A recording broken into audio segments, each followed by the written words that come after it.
प्रधानमंत्री मोदी ने आज देश को 7 रक्षा कंपनियों की सौगात दी। कार्यक्रम में रक्षा मंत्री राजनाथ सिंह और रक्षा मंत्रालय के अन्य प्रतिनिधि शामिल हुए। भारत को 6वीं बार UNHRC की सदस्यता के लिए चुना गया।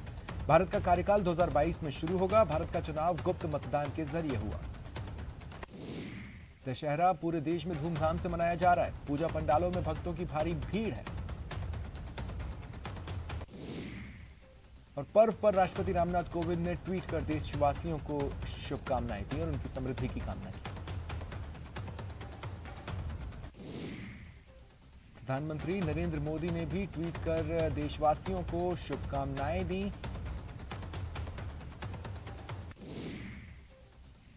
केंद्रीय मंत्री अमित शाह ने भी ट्वीट किया, लिखा, यह पर्व सभी को अपने अंदर की बुराइयों को त्याग कर मानवता के मार्ग पर चलने की प्रेरणा देता है। सीएम गहलोत ने भी ट्वीट कर शुभकामनाएं दी हैं। उन्होंने लिखा, बुराई चाहे कितनी ही बड़ी क्यों न हो, उसे सदाचार के मार्ग पर चलकर पराजित किया जा सकता है। आरएसएस का 96वां स्थापना दिवस मनाया जा रहा है। नागपुर में आरएसएस मुख्यालय में कार्यक्रम का आयोजन हुआ। संघ प्रमुख मोहन भागवत ने कहा, देश की युवा पीढ़ी को भारत के इतिहास का ज्ञान होना चाहिए ताकि उससे सीख कर आगे बढ़ा जा सके। उन्होंने जनसंख्या नियंत्रण की भी बात कही। आरएसएस प्रमुख ने शस्त्र पूजन किया। भागवत ने डॉक्टर केशव बलिराम हेडगेवार और माधव सदाशिव गोलवलकर को भी पुष्पांजलि अर्पित की। एक्ट्रेस नोरा फतेही मामले में अभिनेत्री के प्रवक्ता ने मीडिया को बताया कि नोरा का मनी लॉन्ड्रिंग में कोई हाथ नहीं है। एम्स ने जानकारी दी है, पूर्व प्रधानमंत्री डॉक्टर मनमोहन सिंह की तबीयत में सुधार है। विजयादशमी के मौके पर कोची के मुकाम्बिका मंदिर में बड़ी संख्या में लोग विद्यारंभ संस्कार के लिए पहुंचे। ऐतिहासिक मैसूर दशहरे की भव्य तैयारियां हैं। मैसूर जिले के प्रभारी मंत्री सोमशेखर ने तैयारियों का जायजा लिया। इधर पश्चिम बंगाल के बीरभूम के विजयादशमी घाट पर सिंदूर खेला उत्सव मना। महिलाओं ने एक दूसरे को सिंदूर लगाया और जमकर नृत्य किया। यूपी के इटावा से कानपुर जा रही मालगाड़ी सुबह 4 बजे पटरी से उतर गई। हादसा दिल्ली हावड़ा रेल रूट के पैरेलल बने डेडिकेटेड फ्रेट कॉरिडोर ट्रैक पर हुआ। 100 मीटर तक डीएफसी ट्रैक उखड़ गया। कुछ वैगन आपस में भिड़ने के बाद उछलकर नई दिल्ली हावड़ा ट्रैक पर आ गए। ट्रेनों की आवाजाही पर प्रभाव पड़ा। Agra Lucknow intercity express cancel कर दी गई 27 ट्रेनों के रूट बदलने पर। गुरुवार शाम जम्मू कश्मीर के पुंछ जिले के मेंढर में सुरक्षा बलों और आतंकियों के बीच मुठभेड़ हुई। एक जेसीओ शहीद हो गए, 2 जवान घायल हुए। सर्च ऑपरेशन जारी है। आईपीएल 2021 का फाइनल मैच आज शाम 7:30 बजे होगा। फाइनल में 3 बार की चैंपियन सीएसके की भिड़ंत 2 बार के चैंपियन केकेआर से होगी। शिक्षा मंत्री गोविंद सिंह डोटासरा द्वारा महिलाओं के लिए दिए गए झगड़ा वाले विवाद के बाद अब उनका विरोध शुरू हो गया है। 12 में भाजपा महिला मोर्चा ने प्रदर्शन किया। सीकर में एबीवीपी ने विजयादशमी के मौके पर राज्य सरकार का पुतला फूंका। विद्यार्थी परिषद ने राज्य सरकार के मंत्री और मुख्यमंत्री का फोटो लगाकर पुतला दहन किया। करौली जिले के कुड़गांव थाना क्षेत्र में एक महिला की संदिग्ध मौत का मामला आया। गुरुवार दोपहर जहरीले कीड़े के काटने से महिला की मौत हुई। सिरोही के शिवगंज शहर में दशहरे के अवसर पर लॉयंस क्लब हिल्स और मानवाधिकार सुरक्षा संगठन की ओर से मानसिक मंदबुद्धि विद्यालय परिसर शिवगंज में बच्चों के लिए झूले लगवाए गए। झुंझुनू में एनएसयूआई ने केंद्र सरकार की किसानों के प्रति दमनकारी नीति को लेकर रावण दहन किया और नारेबाजी की। कोटा दक्षिण विधायक संदीप शर्मा के जन्मदिन पर लोकसभा स्पीकर ओम बिरला ने उन्हें बधाई दी। लोकसभा अध्यक्ष ओम बिरला 3 दिन के कोटा दौरे पर हैं। उन्होंने अपने आवास पर कार्यकर्ताओं और आम जनता से मुलाकात की। टोंक जिले के देवली में लोगों को मीठा पानी पिलाने के लिए 2015 में शुरू की गई बघेरा बढ़ला डाबर कला पेयजल योजना 5 साल से अधिकारियों की लेट लतीफी की वजह से अटकी पड़ी। देवली उनियारा विधायक हरिश्चंद्र मीना ने नाराजगी जाहिर की। उन्होंने हाल ही में मुख्यमंत्री को चिट्ठी भी लिखी थी, लेकिन सिर्फ आश्वासन मिला। जलदाय विभाग के अधिशासी अभियंता ने ठेकेदार को नोटिस जारी कर कहा, जहां योजना की प्रगति 37% होनी चाहिए, कोई प्रगति नहीं हुई। आरयू में हंगामा हुआ। एबीवीपी ने शिक्षा मंत्री का पुतला दहन किया। एनएसयूआई ने बीजेपी का पुतला फूंका। प्रदेश में मानसून के जाने के बाद मौसमी बीमारियां फैल रही हैं। स्क्रब टाइफस, डेंगू, मलेरिया और चिकनगुनिया के मामलों में 15 दिनों में इजाफा हुआ है।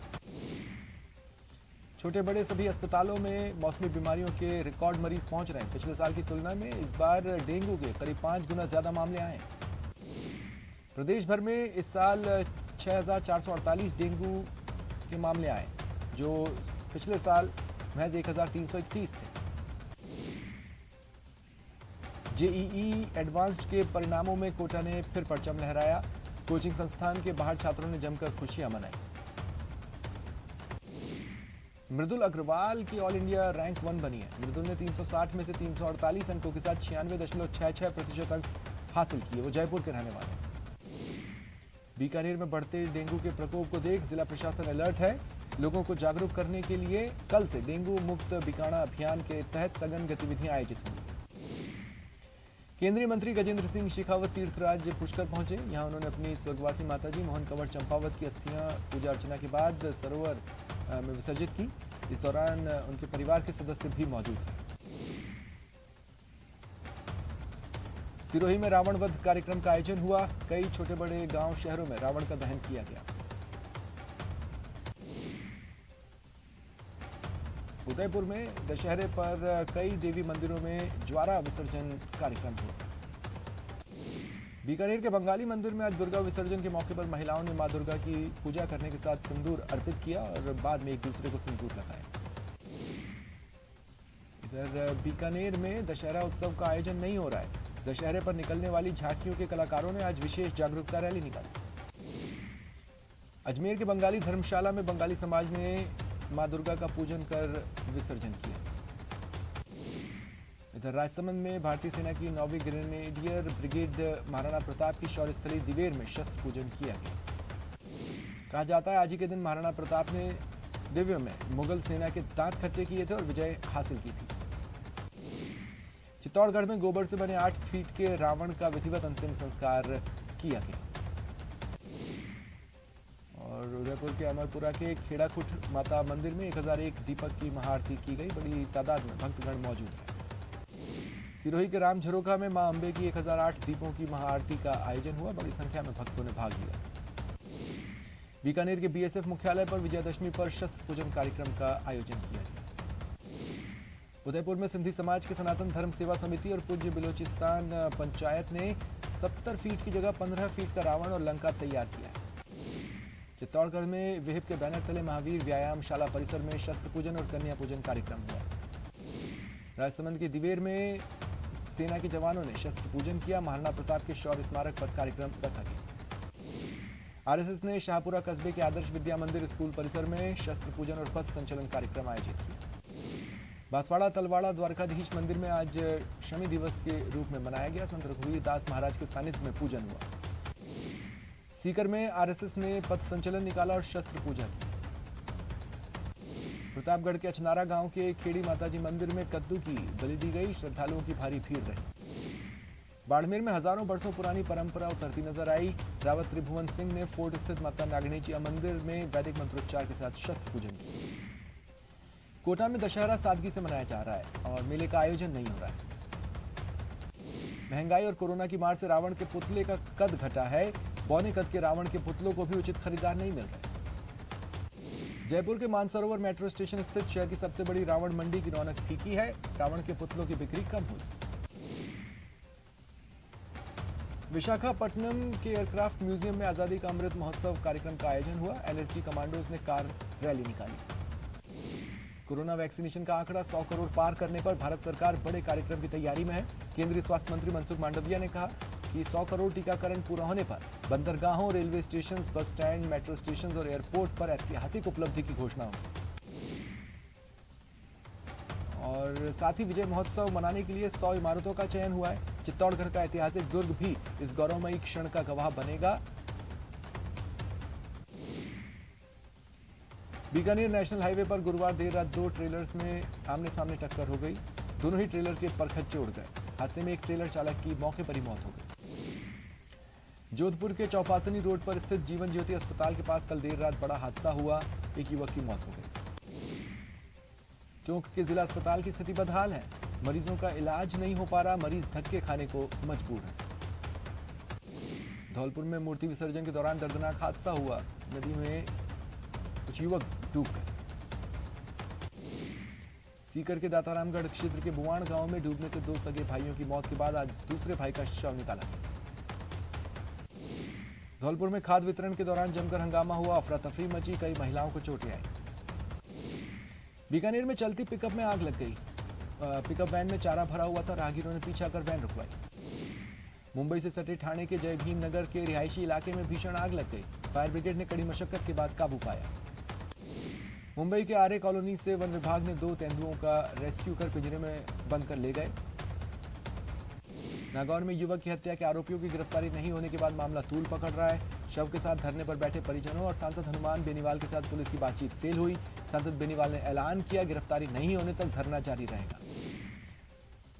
राजसमंद जिले की भीम थाना पुलिस ने संबूरिया गांव में हुए ब्लाइंड मर्डर का खुलासा किया। नाबालिग आरोपी डिटेन किया गया। जालोर में एक युवक पर नाबालिग को प्रेम जाल में फंसाकर जबरन शादी का दबाव बनाने का केस दर्ज हुआ। शादी से इनकार करने पर आरोपी ने नाबालिग की अश्लील फोटो और वीडियो वायरल कर दी। सांगोद थाना पुलिस ने अवैध शराब कारोबार के खिलाफ कार्रवाई कर एक आरोपी को गिरफ्तार किया। शराब के 52 पौवे और एक मोटरसाइकिल बरामद। पाली जिले के जैतारण थाना पुलिस ने दोपहिया वाहन चोरी का पर्दाफाश किया। 3 ऑटो लिफ्टर्स गिरफ्तार, चोरी की बाइक्स बरामद। दौसा की बसवा थाना पुलिस ने पीछा कर गौवंशों से भरे ट्रक को जब्त किया। हालांकि गौ तस्कर अंधेरे का फायदा उठाकर फरार हो गए। जैसलमेर के गड़ीसर तालाब में डूबे युवक का शव बरामद कर लिया गया। 2 घंटे के रेस्क्यू ऑपरेशन के बाद शव निकाला गया। श्रीगंगानगर की नई मंडी घड़साना थाना पुलिस ने जीडी नहर पुलिया पर कार सवार 2 युवकों से 25 किलो डोडा पोस्त बरामद किया। उपचुनाव के मद्देनजर आबकारी थाना ने गिरवा क्षेत्र में 4 जगहों पर छापेमारी की। 7000 लीटर महुआ वॉश नष्ट किया। 100 लीटर हथकढ़ शराब जब्त की। भरतपुर जिले में डीएपी की भारी किल्लत के बीच 25 टन डीएपी से लदा ट्रक बयाना पहुंचा। इसे किसानों में वितरित किया गया।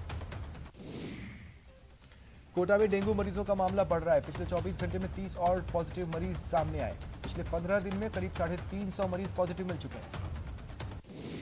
कृषि कानूनों के खिलाफ झुंझुनू में किसानों का धरना 318वें दिन भी जारी रहा। वहीं दशहरे पर किसानों ने कृषि कानूनों की प्रतियां चलाई। डूंगरपुर जिले में पुलिस की स्पेशल टीम ने 2 अलग अलग जगह बजरी के अवैध परिवहन पर कार्रवाई कर 3 डंपर जब्त किए। चालकों को हिरासत में लिया।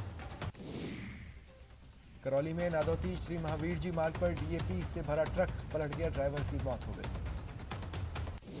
झुंझुनू में त्योहारी सीजन में मिलावट के खिलाफ शुद्ध के लिए युद्ध अभियान की शुरुआत की गई।